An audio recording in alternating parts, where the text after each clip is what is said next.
الشیطان الرجیم بسم اللہ الرحمن الرحیم الرحمن علم القرآن خلق الانسان علمہ البیان صدق اللہ العلی العظیم وصدق رسولہ النبی الکریم ونحن علی ذالک لمن الشاہدین والشاکرین والحمد للہ رب العالمین۔ ممتاز چینل کے ناظرین و سامعین، میری اللہ سے دعا ہے اللہ تعالیٰ آپ کو دین و دنیا کی ترقی عطا فرمائے، حضور اکرم صلی اللہ تعالیٰ علیہ وسلم کی غلامی نصیب فرمائے اور خاتمہ بالایمان فرمائے۔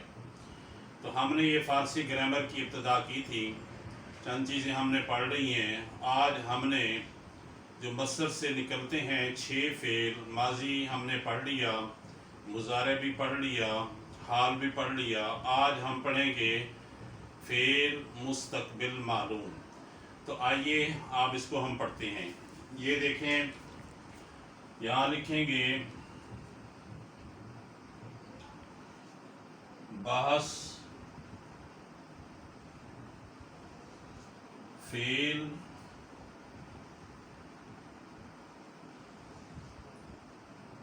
مستقبل معلوم۔ اب فعل مستقبل معلوم فارسی کے اندر بنانے کا طریقہ یہ ہے، فعل مستقبل بنتا ہے ماضی مطلق سے۔ مثال کے طور پہ میں نے آپ کو پہلے سمجھایا تھا، یہ دیکھیں ایک مصدر ہے حراسیدن۔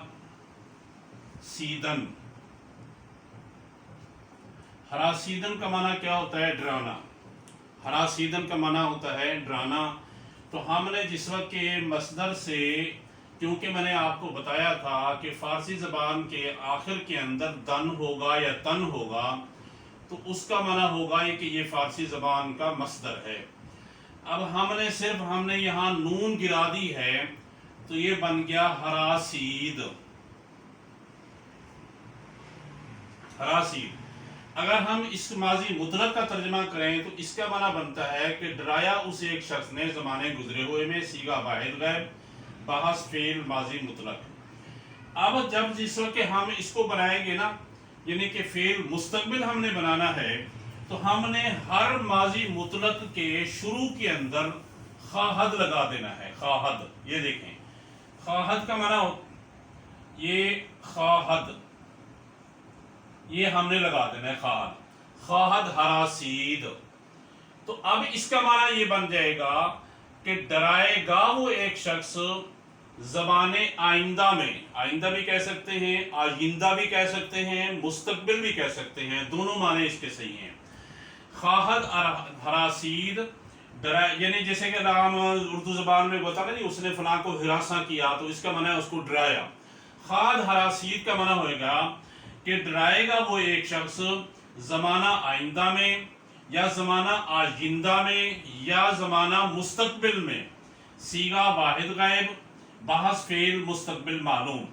تو جب ہم اور صیغے اس کے بنائیں گے نا، تو اب اس خواہد کی آخر کے اندر جو دال ہے نا، ہم اس کو گرا دیں گے اور صیغوں کی علامتیں لگاتے جائیں گے۔ مثال کے طور پہ خواہد حراسید، تو ہم نے بنانا ہے جمع غائب، تو ہم نے دال گرا دینی ہے۔ خواہند، یہ ہے رہے گی، اور ہے کے ساتھ نون اور دال، یہ جمع کی علامت لگائیں گے۔ خواہند حراسید۔ تو اس کا معنی کیا بنے گا؟ ڈرائیں گے وہ کئی شخص زمانہ آئندہ میں یا زمانہ مستقبل میں، تو صیغہ جمع غائب، یعنی یہ صیغہ بن جائے گا جمع غائب۔ اور بحث کون سی بنے گی؟ بحث فعل ماضی مستقبل معلوم۔ تو اسی طریقے سے اب جمع حاضر کا صیغہ بنایا ہے ہم نے، تو یہ بنے گا خواہی۔ یہ خواہی حراسید، ڈرائے گا تو ایک شخص۔ اسی طریقے سے خواہید، ڈرائیں گے تم کئی شخص۔ خواہم حراسید، ڈراؤں گا میں ایک شخص۔ خواہیم حراسید، ڈرائیں گے ہم کئی شخص۔ اب ہم اس کو بناتے ہیں، کیونکہ ہم نے آمدن سے سارے صیغے پڑھے ہیں، تو ہم اس کو آمدن سے بھی بنا لیتے ہیں، کسی مصدر سے بھی آپ اس کو بنا سکتے ہیں۔ مثال کے طور پہ ہم نے کہا مستقبل جو ہے اس کی علامت ہے خواہد۔ یہ جس